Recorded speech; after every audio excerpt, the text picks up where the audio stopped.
Chapter 3, Plant Kingdom. In the previous chapter, we looked at the broad classification of living organisms under the system proposed by Whitaker 1969, wherein he suggested the five kingdom classification while Monera, Protista, Fungi, Animalia and Plantae. In this chapter, we will deal in detail with further classification within Kingdom Plantae, popularly known as the plant kingdom. We must stress here that our understanding of the plant kingdom has changed over time. Fungi and members of Monera and Protista having cell walls have now been excluded from Plantae through earlier classification placed them in the same kingdom. So the cyanobacteria that are also referred to as blue-green algae are not algae anymore. In this chapter we will describe algae, bryophytes, pteridophytes, gymnosperms and angiosperms under Plantae. Let us look at classification within angiosperm to understand some of the concerns that influence the classification system. The earlier system of classification used only gross superficial morphological characters such as habit, color, number and shape of leaves, etc. They were based mainly on vegetative characters or on the androecium structure system given by Linnaeus. Such systems were artificial. They separated the closely related species since they were based on a few characteristics. Also, the artificial system gave equal weightage to vegetative and sexual characteristics. This is not acceptable since we know that often the vegetative characters are more easily affected by an environment. As against this, natural classification systems developed which were based on natural affinities among the organisms and considered not only the external features but also internal features like ultrastructure, anatomy, embryology, and phytochemistry. Such a classification for flowering plant was given by George Bentham and Joseph Dalton Hooker. At present, phylogenetic classification system based on evolutionary relationship between the various organisms are acceptable. This assumes that organisms belonging to the same taxa have a common ancestor. We know we now use information from many other sources too to help resolve difficulties in classification. These become more important when there is no supporting fossil evidence. Numerical taxonomy, which is now easily carried out using computers, is based on all observable characteristics. Number and codes are assigned to all the characters and the data are then processed. In this way, each character is given equal importance and at the same time hundreds of characters can be considered. Cytotaxonomy, that is based on cytological information like chromosome number, structure, behavior, and chemotaxonomy that uses the chemical constituents of the plant to resolve confusions are also used by taxonomists these days. Algae. Algae are chlorophyll bearing, simple, thyroid, autotrophic and largely aquatic, both freshwater and marine organisms. They occur in a variety of other habitats, moist stones, soils and wood. Some of them also occur in association with fungi, lichen and animals, example on sloth bear. The form and size of algae is highly variable, ranging from colonial forms like volvox and the filamentous forms like Elothrix and Spirogyra. A few of the marine forms, such as kelps, form massive plant bodies. The algae reproduce by vegetative, asexual, and sexual methods. Vegetative reproduction is by fragmentation. Each fragment develops into a thallus. Asexual reproduction is by the production of different types of spores, the most common being the zoospores. They are flagellated, motile, and on germination give rise to new plants. Sexual reproduction takes place through fusion of two gametes. These gametes can be flagellated and similar in size as in Eulothrix or non-flagellated, non-motile but similar in size as in Spirogyra. Such reproduction is called isogamous. Fusion of two gametes dissimilar in size as in species of Eudorina is termed as an isogamous. Fusion between one large non-motile static female gamete and a smaller motile male gamete is termed oogamous. Example, volvox and fucus. Algae are useful to man in a variety of ways. At least a half of the total carbon dioxide fixation on Earth is carried out by algae through photosynthesis. Being photosynthetic, they increase the level of dissolved oxygen in their immediate environment. They are of paramount importance as primary producers of energy-rich compounds which form the basis of the food cycle of all aquatic animals. Many species of porifera, laminaria and sargassum are among the 70 species of marine algae used as food. Certain marine or brown and red algae produce large amount of hydrocolloids, water holding substances. Example, algine, brown algae and carrageen, red algae, which are used commercially. Agar, one of the commercial products obtained from Gelidium and Gracilaria, are used to grow microbes and in preparation of ice creams and jellies. Chlorella, a unicellular alga rich in proteins, is used as food supplement even by space travelers. The algae are divided into three main classes: chlorophyceae, phaeophyceae and rhodophyceae. Chlorophyceae. The members of chlorophyceae are commonly called green algae. The plant body may be unicellular, colonial or filamentous. They are usually grass green due to the dominance of pigments chlorophyll A and B. The pigments are localized in definite chloroplast. The chloroplast may be discoid plate-like, reticulate, cup-shaped, spiral or ribbon-shaped in different species. Most of the members have one or more storage bodies called pyrenoids located in the chloroplast. Pyrenoids contain proteins besides starch. Some algae may store food in the form of oil droplets. Green algae usually have a rigid cell wall made of an inner layer of cellulose and an outer layer of pectose. Vegetative reproduction usually takes place by fragmentation or by formation of different types of spores. Asexual reproduction is by flagellated zoospores produced in zoosporangia. The sexual reproduction shows considerable variation in the type and formation of sex cells, and it may be isogamous, anisogamous or oogamous. Some commonly found green algae are Chlamydomonas, Volvox, Eulothrix, Spirogyra and Cara. Phaeophyceae. The members of Phaeophyceae or brown algae are found primarily in marine habitats. They show great variation in size and form. They range from simple branched filamentous forms ectocarpus to profusely branched form as represented by calps, which may reach a height of 100 meters. They possess chlorophyll A, C, carotenoids and xanthophylls. They vary in color from olive green to various shades of brown depending upon the amount of xanthophyll pigment, fucoxanthin, present in them. Food is stored as complex carbohydrates which may be in the form of laminarin or mannitol. The vegetative cells have a cellulosic wall usually covered on the outside by a gelatinous coating of algin. The protoplast contains, in addition to plastids, a centrally located vacuole and nucleus. The plant body is usually attached to the substratum by a holdfast and has a stalk, the stipe, and leaf-like photosynthetic organ, the frond. Vegetative reproduction takes place by fragmentation. Asexual reproduction in most brown algae is by biflagellate zoospores that are pear-shaped and have two unequal laterally attached flagella.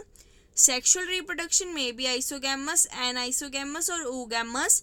Union of gametes may take place in water or within the Oogonium oogamous species. The gametes are pyriform, pear-shaped and bear two laterally attached flagella. The more common forms are Ectocarpus, Dictyota, Laminaria, Sargassum and Fucus.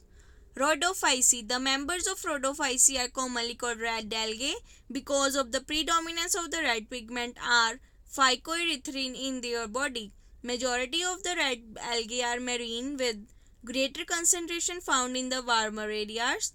They occur in both well-lighted regions close to the surface of water and also at great depths in oceans where relatively little light penetrates. The red thalli of most of the red algae are multicellular. Some of them have complex body organization. The food is stored as Floridian starch, which is very similar to amylopectin and glycogen in structure. The red algae usually reproduce vegetatively by fragmentation.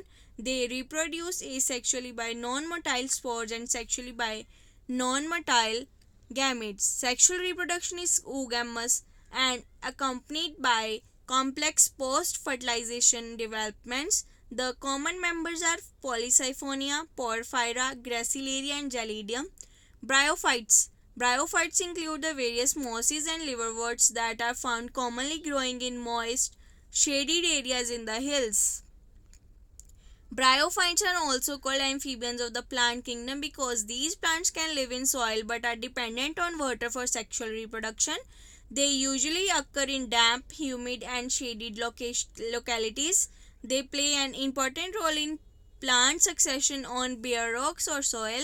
The plant body of bryophytes is more differentiated than that of algae. It is thallus-like and prostrate or erect and attached to the substratum by unicellular or multicellular rhizoids. They lack true roots, stem, or leaves. They may possess root-like, leaf-like, or stem-like structures. The plant main body of plant bryophyte is haploid. It produces gametes, hence is called a gametophyte. The sex organs in bryophytes are multicellular.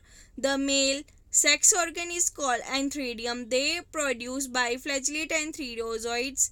The female sex organ called archegonium is flask-shaped and produces a single egg. The antherozoids are released into water where they come in contact with archegonium. An antherozoid fuses with the egg to produce the zygote.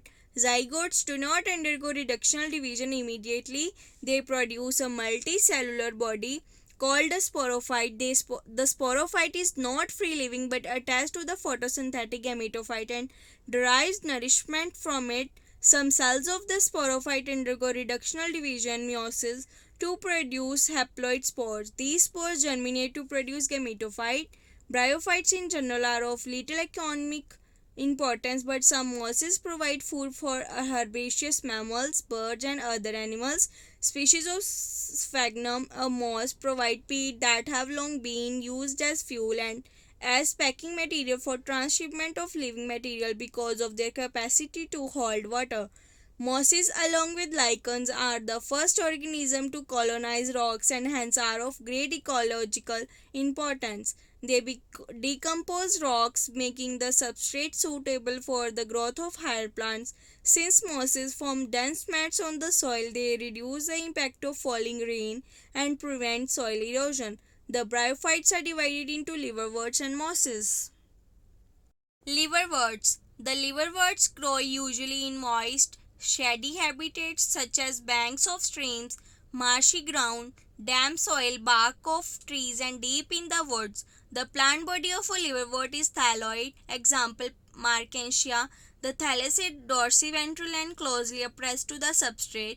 The leafy members have tiny leaf-like appendages in two rows on the stem-like structures. Asexual reproduction in liverworts takes place by fragmentation of thalli or by the formation of specialized structure called gammae. Gammae are green multicellular asexual buds which develop in small receptacles called gamma cups located on the thalli. The gammae become detached from the parent body and germinate to form new individuals during sexual reproduction. Male and female sex organs are produced either on the same or on different thalli. The sporophyte is differentiated into foot, seta, and capsule. After meiosis, spores are produced within the capsule. These spores germinate to form free-living gametophytes. Mosses. The predominant stage of the life cycle of a moss is the gametophyte, which consists of two stages. The first stage is the protonema stage, which develops directly from a spore. It is a creeping, green, branched and frequently filamentous stage. The second stage is the leafy stage, which develops from the secondary protonema as a lateral bud. They consist of upright, slender axes bearing spirally arranged leaves. They are attached to the soil through multicellular and branched rhizoids. This stage bears the sex organs. Vegetative reproduction in mosses is by fragmentation and budding in the secondary protonema. In sexual reproduction, the sex organs antheridia and archegonia are produced at the apex of the leafy shoots. After fertilization, the zygote develops into a sporophyte consisting of a foot, seta, and capsule. The sporophyte in mosses is more elaborate than that in liverworts. The capsule contains spores. Spores are formed after meiosis. The mosses have an elaborate mechanism of spore dispersal. Common examples of mosses are Funaria, Polytrichum, and Sphagnum. Pteridophytes. The pteridophytes include horsetails and ferns. Pteridophytes are used for medicinal purposes and as soil binders. They are also frequently grown as ornamentals. Evolutionarily, they are the first terrestrial plants to possess vascular tissues, xylem, and phloem. You shall study more about these tissues in chapter 6. The pteridophytes are found in cool, damp, shady places though some may flourish well in sandy soil conditions. You can recall that in bryophytes, the dominant phase in the life cycle is the gametophytic plant body. However, in pteridophytes, the main plant body is a sporophyte, which is differentiated into true root, stem, and leaves. These organs possess well differentiated vascular tissues. The leaves in Pteridophyta are small microphyls, as in Selaginella, or large macrophyls, as in ferns. The sporophytes bear sporangia that are subtended by leaf-like appendages called sporophylls. In some cases, sporophyll may form distinct compact structures called stabili or cones, Selaginella and equisetum. The sporangia produce spores by meiosis in spore mother cells. The spores germinate to give rise to inconspicuous small but multicellular free living, mostly photosynthetic thalloid gametophytes called prothallus. These gametophytes require cool, damp, shady places to grow. Because of this specific restricted requirement and the need for water for fertilization, the spread of living pteridophytes is limited and restricted to narrow geographical regions. The gametophytes bear male and female sex organs called antheridia and archegonia respectively. Water is required for transfer of antherozoids, the male gametes released from the antheridia, to the mouth of archegonium. Fusion of male gamete with the egg present in the archegonium result in the formation of zygote. Zygote thereafter produces a multicellular well differentiated sporophyte, which is a dominant phase of the pteridophytes. In majority of the pteridophytes, all the spores are of similar kind. Such plants are called homosporous. Genera like Selaginella and Salvinia, which produce two kinds of spores, macro large and micro small spores, are known as heterosporous. The megasporous and microspores germinate and give rise to female and male gametophytes respectively. The female gametophytes in these plants are retained on the parent sporophytes for variable periods. The development of the zygotes into young embryos takes place within the female gametophytes. This event is a precursor to the seed habit, considered an important step in evolution.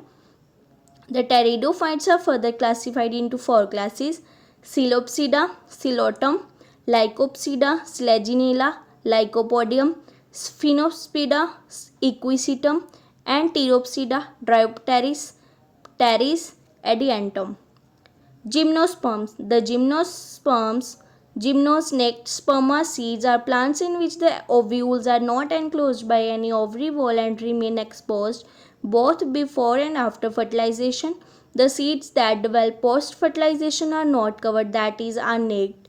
Gymnosperms include medium-sized trees or tall trees and shrubs. One of the gymnosperm, the giant redwood tree sequoia, is one of the tallest tree species. The roots are generally taproots. Roots in some genera have fungal association in the form of mycorrhiza pinus, while in some other cycas, small specialized roots called coralloid roots are associated with nitrogen fixing cyanobacteria. The stems are unbranched cycas or branched pinus and cedrus. The leaves may be simple or compound. In cycas, the pinnate leaves persist for a few years. The leaves in gymnosperms are well adapted to withstand extremes of temperature, humidity, and wind. In conifers, the needle-like leaves reduce the surface area. Their thick cuticle and sunken stomata also help to reduce water loss. The gymnosperms are heterosporous. They produce haploid microspores and megaspores. The two kinds of spores are produced within the sporangia that are borne on sporophyll, which are arranged spirally along an axis to form lax or compact strobilae or cones. The strobilae bearing microsporophylls and microsporangia are called microsporangiate or male strobilae. The microspores develop into a male gametophytic generation which is highly reduced and is confined to only a limited number of cells. This reduced gametophyte is called a pollen grain. The development of pollen grains takes place within the microsporangia. The cones bearing megasporophylls with ovules or megasporangia are called macrosporangiate or female strobilae. The male or female cones or strobilae can be borne on the same tree, Pinus. However, in cycas, male cones and megasporophyll are born on different trees. The megaspore mother cell is differentiated from one of the cells of the nucellus. The nucellus is protected by envelopes and the composite structure is called an ovule. The ovules are borne on megasporophyll which may be clustered to form the female cones. The megaspore mother cell divides meiotically to form four megaspores. One of the megaspores enclosed within the megasporangium develops into a multicellular female gametophyte that bears two or more archegonia or female sex organs. The multicellular female gametophyte is also retained within the megasporangium. Unlike bryophytes and pteridophytes in gymnosperm, the male and female gametophytes do not have an independent free living existence. They remain within the sporangia retained on the sporophytes. The pollen grain is released from the microsporangium. They are carried in air currents and come in contact with the opening of the ovules borne on megasporophylls. The pollen tube carrying the male gametes grows towards archegonia in the ovule and discharge their contents near the mouth of the archegonia. Following fertilization, zygote develops into an embryo and the ovules into seeds. These seeds are not covered. Angiosperms. Unlike the gymnosperms where the ovules are naked, in the angiosperms or flowering plants, the pollen grains and ovule are developed in specialized structure called flowers. In angiosperm, the seeds are enclosed in fruits. Angiosperms are an exceptionally large group of plants occurring in wide range of habitats. They range in size from smallest wolfia to tall trees of eucalyptus over 100 meters. They provide us with food, fodder, fuel, medicines, and several other commercial important products. They are divided into two classes, the dicotyledons and monocotyledons. Thanks for watching.